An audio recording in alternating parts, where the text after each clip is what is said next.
Hello, and welcome to the Global Peace Foundation podcast. In this series, we will feature the areas of focus that the foundation is currently involved in, and we will invite experts and leaders to join us for a deeper discussion about the issues facing the human family and ongoing efforts around the world. My name is Dr. Paul Murray, and I serve as the Vice President of Religious Freedom Initiatives at the Global Peace Foundation. You know, an important area of our focus is in addressing freedom of religion, belief, and conscience around the world. And I'm happy to have with us today Ambassador Sam Brownback, who served as the United States Ambassador at Large for the International Religious Freedom from February of 2018 until January of 2021.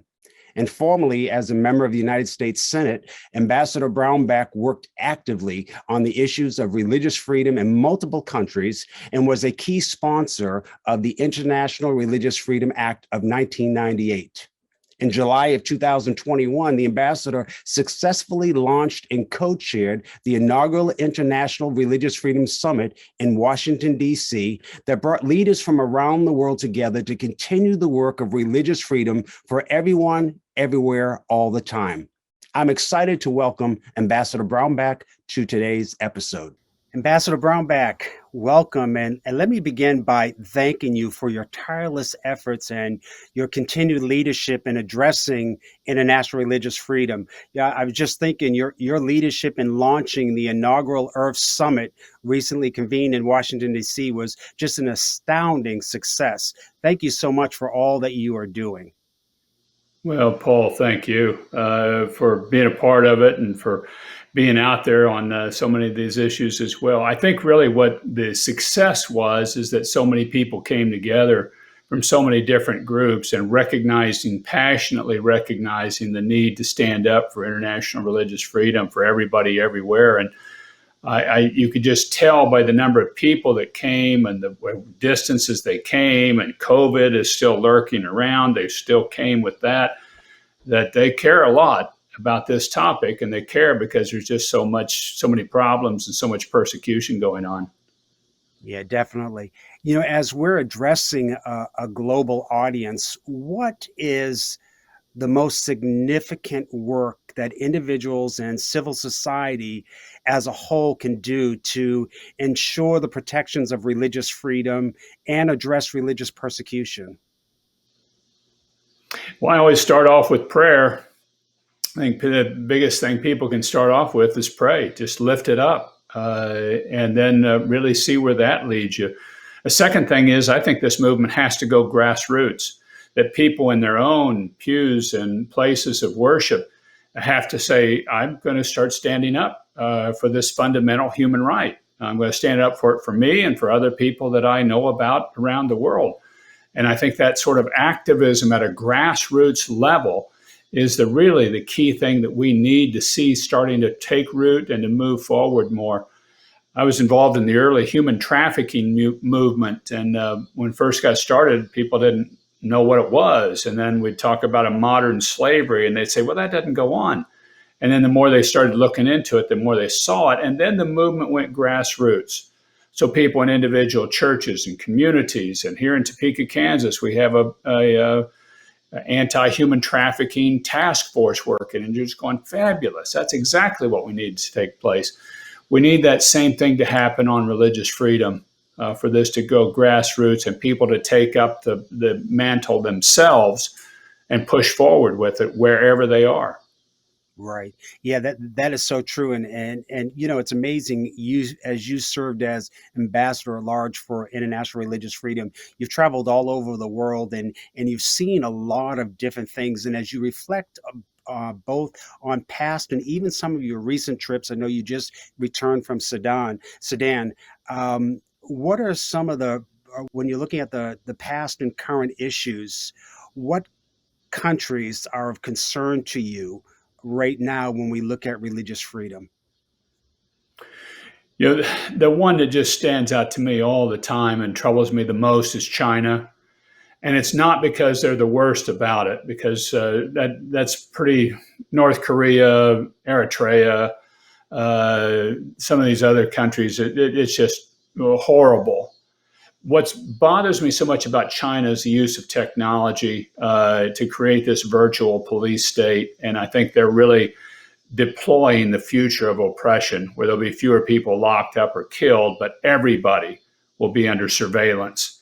And they will push on everybody to move away from religious practice. And when they're able to, if they digitize their currency, which is what they're moving to, and so it's all electronic, they'll be able to control and track every single transaction. And then the power that they'll have to be able to subdue religious adherence, to make the cost of being a practitioner of faith so high, and to you and to your relatives and friends and people associated with you. I think it's an unparalleled concern of oppression, and I'm just sounding the alarm bells about this, because these are systems that are being deployed now, and we just have to push back on them now before they get out fully deployed and used by authoritarian regimes. You're bringing out a very important factor that I think a lot of people overlook, is understanding that whole economic side and what they're able to do. We've been hearing just recently in China where there's some fishermen in China that had crosses on their boats, and the military came in and forcibly removed those crosses off of their boats and tell them that they can't have it. We've seen where church buildings have been demolished and they've put sod down to replace it. And that's just with Christians. And then when we talk about the Uyghurs, I mean, if you could share a little bit about the issues with the Uyghurs in China. The Uyghurs is just almost an unbelievable story to most people. But in this world today, you can pull these situations up on Google Earth and see them. And you've got over 1 million Uyghurs in concentration camps today in Xinjiang, in this remote western part of China. And these concentration camps, things of forced abortion, forced labor taking place, is sort of indoctrination of pressing in on this person's mental capacity, and then forcing them away from their faith, saying you can't name your children Muhammad, you have to eat pork and drink, even though your faith would say otherwise. These sort of coercions, these sort of physical abuse, and we then also get reports of forced organ harvesting, where people are killed and then their organs harvested, that you look at and just go, this is unbelievable that this could be happening in 2021. And by a major nation in the world, by China, who the largest population country in the world that seeks to be the global leader, is conducting this level of human rights abuses on its own population. I mean, these are unbelievable things, but they're taking place and expanding. They're not stopping, they're expanding with this. And that's China. Now, when we look at Nigeria, just at the summit, we heard so much about what is happening, and that it's even being labeled as a genocide. What are your thoughts on the issues in Nigeria? Well, it's a very difficult spot as well, and there you've got you got a terrorist convention coming into northern Nigeria, where these really radical militant Islamic groups that don't represent the bulk of Islam, but they've got this idea and area that they're going to create. They want to create a caliphate, another caliphate that they control with a radical militant Islamic agenda. And they're moving forward with doing it, with killing villagers, wiping out, burning down churches. The persecution is unbelievable. In an era now, people might say, well, that might have happened 50 or 100 years ago, but it's happening now. And these things are things that are going on in the world today. And they're not just Nigeria now in that region. It's in that entire Sahel region, where you've got a number of countries that are weak governance. They don't have that much capacity in their government. And then these radical terrorist groups come in and they start taking over and pillaging and creating great carnage and killing of the people. Yeah, it's. Let me move over into looking at South Korea now. 2 years ago, thanks to your leadership on the International Religious Freedom Roundtables, you convening with a large group of individuals from around the world on a regular basis, addressing issues, and you had put a challenge before the roundtable to launch roundtables in different countries throughout the world, and you have a goal of 100 to be accomplished. So 2 years ago, we were able to launch the South Korea International Religious Freedom Roundtable that's meeting this week too. What can you say to them as they are focused on the issues of North Korea and their brothers and sisters over there dealing with religious freedom and human rights issues? What can you share with them or leave with them that they can take and say, yes, this is what we need to do to be able to push forward?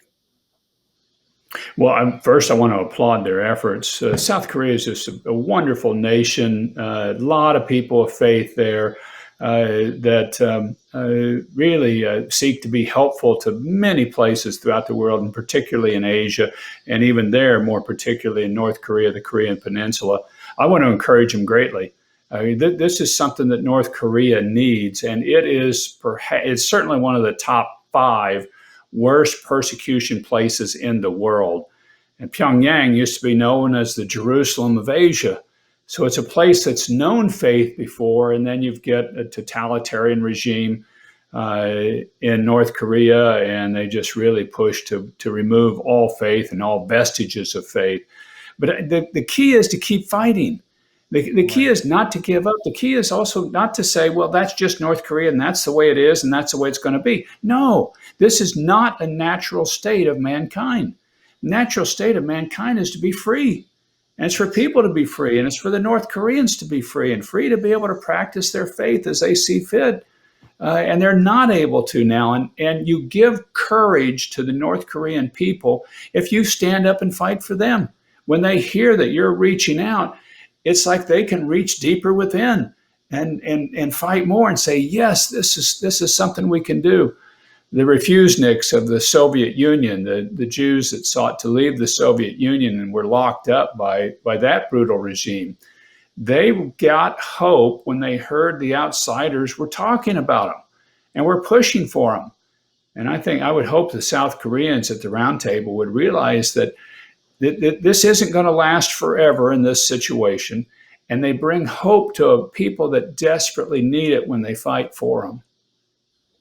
Excellent. I think that's great. And let me just close with this last question for you to this international audience. Could you please share with us what freedom of religion and conscience means to you personally? Well, it means that I can do with my own soul what I see fit. I'm a man of faith. I follow Jesus. And I think often that I look at this as a foundational human right, and it's one that came from God. God gave us freedom of religion. He gave us freedom of our soul. He didn't make us robots. He didn't say you've got to do this. He gave us freedom. So it must be a very precious thing if he originated this. And then in my beliefs, he even has to send his son to clean up the mess that we create and create a path back to the Father by seeking forgiveness for our sins and paying the penalty. And look how much that cost God for freedom of religion and how precious it is to him. And if it's that precious to him, how precious should it be to us? And to stand up against governments and regimes that don't allow this freedom. I just think this is such a foundational issue to all of the dignity of humanity everywhere around the world, that this is an incredible right worth fighting for with everything we have. Exactly. Thank you so much, Ambassador Brownback. You know, you are a light on the hill, and you're really standing up there and really leading the charge for every person, regardless of their faith or no faith, that there is a space for them, and your work is going to be lasting for years and years. And we appreciate all that you have done and all that you continue to do. So thank you again for your time today. My pleasure, Paul. Thank you, and God bless your audience. Appreciate you. Take care. Bye-bye.